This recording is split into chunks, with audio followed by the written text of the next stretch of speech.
Tendo o fluxo de consciência mais pleno desse livro e vindo da boca de uma mulher como ele vem, nós entendemos por que esse livro foi tão perseguido nas suas publicações. E também por que o Joyce é genial.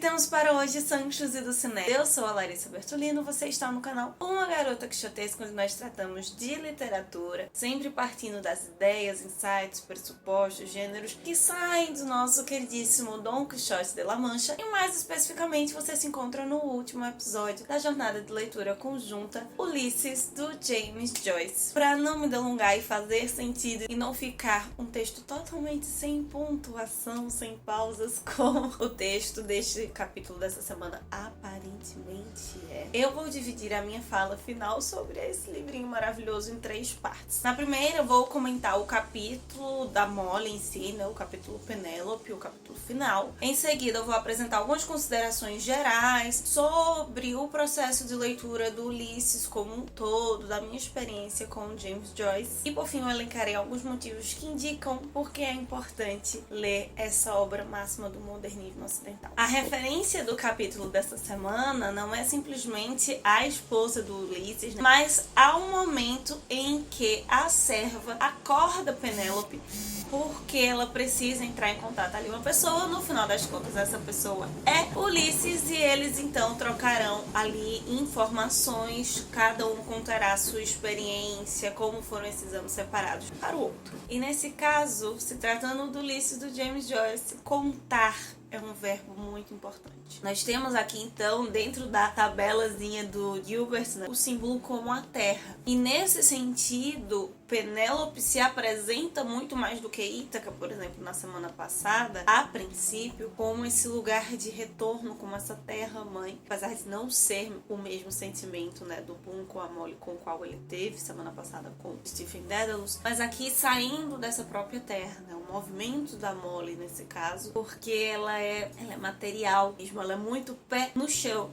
é bem mais realista, bem menos eufemista que qualquer um dos outros dois. Por mais que seja um texto extenso, sem pontuação, com algumas 3 marcações de parágrafo apenas, no final das contas não é caótico. Algumas outras estruturas anteriores, que mesmo muito divididinha, eram mais caóticos, eram bem mais difíceis de processar e entender do que a Molly. Tanto porque, óbvio, somos leitores posteriores, então, por exemplo, eu já tive vários contatos com o monólogo do interior, mas assim como o do Joyce, não, e mesmo quando tem um monólogo masculino aqui no livro, é uma estrutura bem diferente, a forma de elencar, de narrar, ou no caso de não elencar, né, de deixar os conteúdos ali vindo naturalmente, é totalmente outra, mas não prejudica o processo de leitura. Na verdade, parece que a mim, pelo menos, cativa mais, me prendeu mais. Então, a gente acaba achando sentido tanto na forma quanto no conteúdo. E fazendo mais uma divisão, eu posso dividir essa parte do texto da Molly em 3. Não necessariamente que elas venham uma atrás da outra, elas estão ali mescladas, os tópicos estão mesclados. Mas o que mais me chamou a atenção foi partes belas, partes românticas, digamos assim. Ela vai lembrar do pedido de casamento que o Bloom fez em Gibraltar. Ela vai até confessar, né, que acha o marido bonito, mas ele não pode saber disso, né? O jogo dentro do casamento, o jogo de sedução, mas especialmente aqui também é até de certo modo um jogo de orgulho. E mesmo ela confessando os problemas do casamento, tanto problemas que vêm a partir dela quanto que vêm dele, ela demonstra o quanto ela não pode ser ingrata ao Bloom. É uma coisa pra nós muito forte de absorver, sabendo de tudo que o Bloom fez. Tudo bem, não temos uma boa pintura da Molly até então. Entender essa complexidade das relações humanas nesse sentido, né? Que o romantismo muitas vezes é visto de modo como algo ruim, extremamente idealizado, mas também algo que pode equilibrar a natureza dessas relações. E vamos para algo que aparentemente é o oposto, mas vai fazer muito complemento a isso: as partes racionais, as partes com uma visão mais realista da Meryl. Ela vai recordar o período de solteira, e é interessante pensar nisso logo no início do século XX, porque ela não está tratando simplesmente do não tinha um Bloom aqui me enchendo o saco, mas como ela se sentia realizada profissionalmente, pessoalmente, né? Vai falar um pouco ali da sua experiência na ópera e como isso hoje não chega da mesma forma para ela. A Meryl se enxergando como um indivíduo, mas as facetas distintas de um mesmo indivíduo. Uma parte que talvez para aquela época tenha sido extremamente chocante quando ela vai falar do filho. Aqui nós já temos um movimento sufragista muito forte e o movimento sufragista já se desenvolvendo década de 20, não apenas para a questão dos direitos do voto, né, mas não tão revolucionário quanto a década de 60, mas pensando nesse lugar da mulher. Talvez, se nós pudéssemos colocar dentro, né, elencando as falas mais agressivas para aquela sociedade no momento, mais chocantes, né, chocando os chocáveis,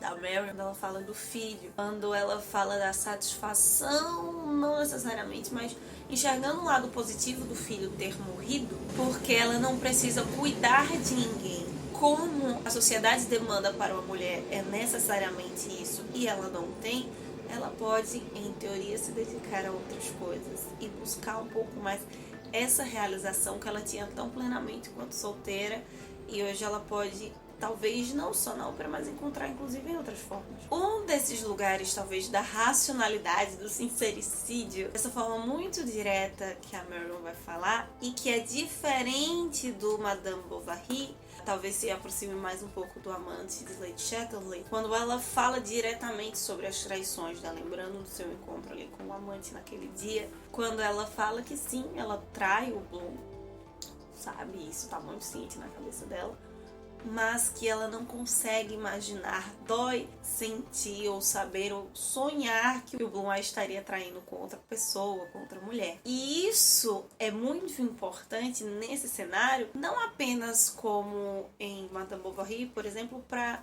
apresentar o desejo da mulher. Porque a Emma Bovary, ela tem muito lugar do idealismo, das expectativas, daquilo que ela cria, né? Como, digamos, um universo paralelo. Mesmo sendo muito curto esse episódio com a Meryl, nos parece que ela é muito equilibrada nesse sentido, assim, de amar o Bloom, de admirá-lo em alguns aspectos, não suportá-lo em outros, mas conseguir diferenciar ponto de fidelidade necessariamente com o seu desejo. Algo que o Bloom fez, de certa forma, no episódio da praia, quando ele diz que não traiu a Marion porque foi só no pensamento. É uma espécie de jogo de linguagem que ela faz consigo mesma, mas que indicam muito sobre a posição da mulher e agora um olhar sobre mulher e indivíduo nessa sociedade. Por fim, a desinência, o que fica, não do que fica necessariamente do texto no final do texto da Meryl, mas o que vai ficando a cada reflexão que ela tem. Os assuntos são diversos, tem hora que ele abre aqui e fecha depois e é ressuscitado mais à frente, mas o que, digamos, se aproveita, o que se tem de resultado dessas reflexões dela é, primeiro, uma espécie de álibi para si mesma, de que se ela trai o marido, a culpa é do Blue, retirando a sua responsabilidade, algo, né, herético para lembrar novamente o Peter Gay, mas também para entender esse jogo, o casamento como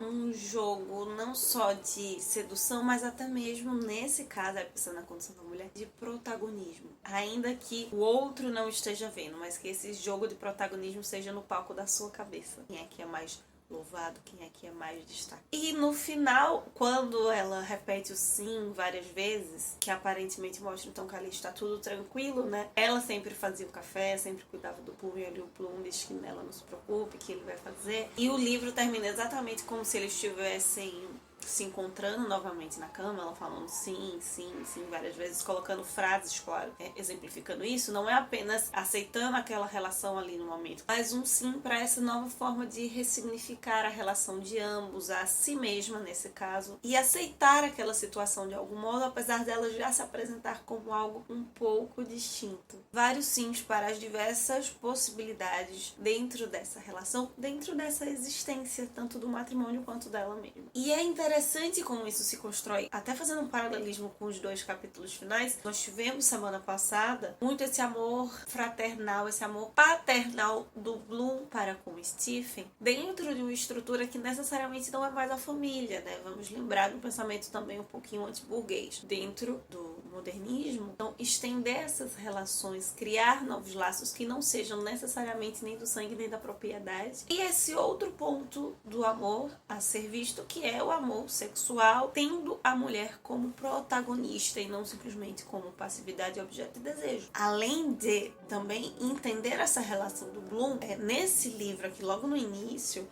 nas referências e também muitas críticas à parte, se vê muito a análise ou a crítica do Bloom como um personagem afeminado. Não que ele tenha desejos homossexuais, mas a possibilidade de desempenhar funções, expressar desejos que tanto na arte, mas especialmente na sociedade até então, só eram permitidos às mulheres. Uma das heresias mais fortes dentro dessa obra é justamente esse espaço de liberdade dos gêneros, qualquer um dos dois. O Bloom, então, como protagonista, né, pensando no Ulisses como um épico, como a Odisseia moderna, ele seria uma espécie de herói moderno. Como as mulheres, as ninfas, as nereidas, as esposas, as amantes, redimem esses heróis de algum modo, a Molly faz isso também. Só que a beleza, talvez, do final desse livro é que a Molly não faz isso porque ela é perdidamente apaixonada pelo esposo.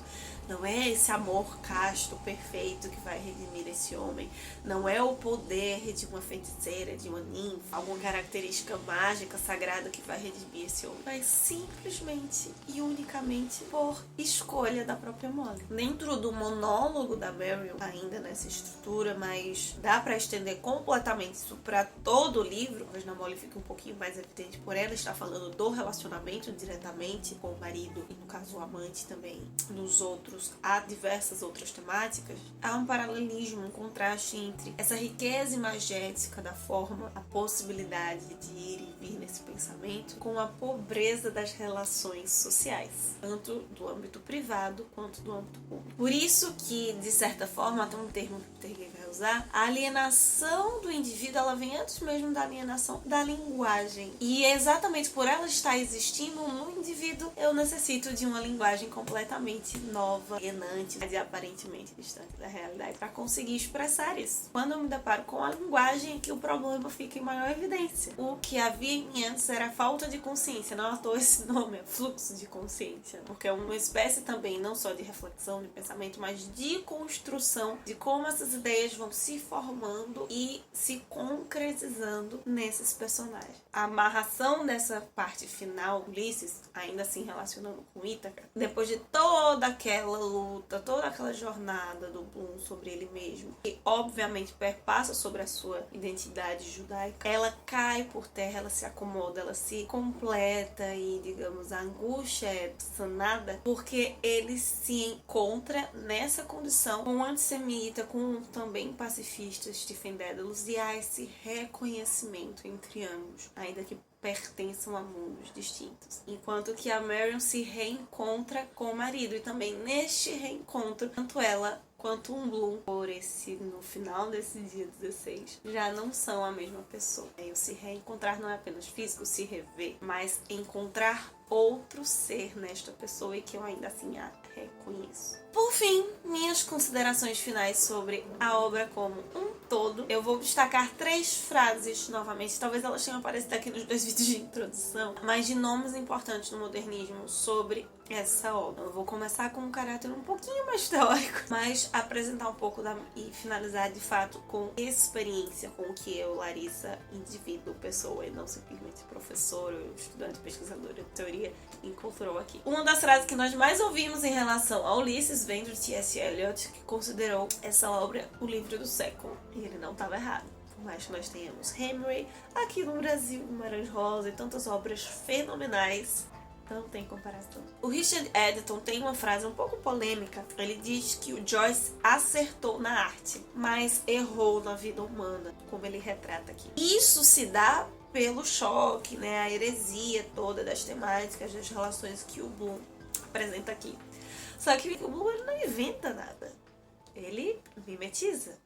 São questões da vida real que fazem parte da realidade humana e que ele dá uma forma, uma linguagem própria. Talvez por isso que esse livro seja tão chocante, maravilhoso, ainda que alguns como o editor não gostem. Floreia no sentido de trazer essa linguagem que a gente aparentemente, a gente acredita distante, né? Só está no pensamento, mas evidenciando isso que é cru, que nos dói às vezes enquanto sociedade, mas que antes de tudo é necessário enquanto indivíduos trabalhar, pensar, refletir, rever, né? Está aí o impacto, a importância da psicanálise nessa época. Paralelo a isso, nós temos a frase da queridíssima Virginia Woolf. Diz que o Joyce apresentou a rebelião do caráter humano na arte. E ela está certa porque novamente, se tem algo a se reclamar, criticar o Joyce porque ele coloca aqui, reclama com a humanidade, porque é uma humanidade que faz isso.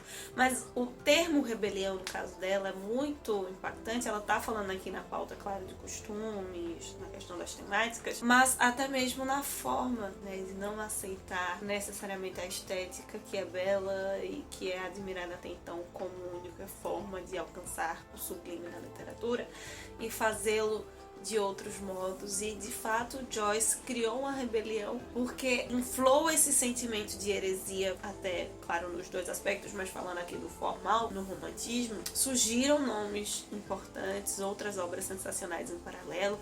Vamos pensar aí no Quarteto Fantástico, né? Junto dele a própria Virginia Woolf, o Marcel Proust e o Henry James. Mas, no final das contas, ninguém até hoje conseguiu desenvolver algo como o Joyce. Ele criou um parâmetro que pode ser visto aparentemente como inalcançável, mas que se torna uma propulsão, uma força motriz para que a literatura continue buscando novas formas e continue reafirmando esse seu lugar de arte, de forma, de performance, de não é o que eu digo, mas como eu digo. E o que eu, Larissa, considero dessa obra, né, pensando especialmente nesse diálogo da Molly seguido, do diálogo final do Stephen com Dédalus, trazem uma história, uma espécie de épico mental. Se a Odisseia é o épico da Guerra de Troia, é o épico do Odisseu. Aqui, o Ulisses não é necessariamente o épico do Bloom, ou o épico do Stephen, até porque não é, meu Deus, que coisa gloriosa, né? A mediocridade está aqui sendo perpassada. Mas é o épico da mente humana. Da mente humana, tanto pelo que uma mente humana conseguiu produzir, mas daquilo que há de sublime e há de grotesco nas nossas mentes. E junto a isso, exatamente por destrinchar essa mente, é uma declaração de amor à vida. Mesmo com todos os seus fantasmas, especialmente o fantasma da morte, né? Com a figura do Demon permeando tudo isso. Mas uma ode à vida, a viver, vivenciar, experimentar tanto os momentos gloriosos quanto os momentos aparentemente ridículos, porque eles trazem beleza e significado também para a nossa existência. Obrigada a cada um dos agora, não só são estudos ideias, mas que concluíram, então, Cavaleiros Andantes, que participaram da nossa jornada de leitura conjunta do Ulisses, nesse ano tão importante de 2022, fechando esse ano de celebração, de comemoração ao modernismo com a obra máxima dele. De certa forma, nesse modo de olhar a vida, a existência, o Ulisses apresenta uma espécie de convite, e que eu estendo não na forma que ele escolheu, não nas linguagens que ele escolheu, mas na linguagem aqui desse canal. Ter acesso, de amar, de aproveitar essa estética, os livros, mas, junto a isso, sair da biblioteca e a cada dia simplesmente olhar para os moinhos de vento, às vezes com as suas pás quebradas, cumprindo sua função, mas também conseguir olhar para além deles. Valeu!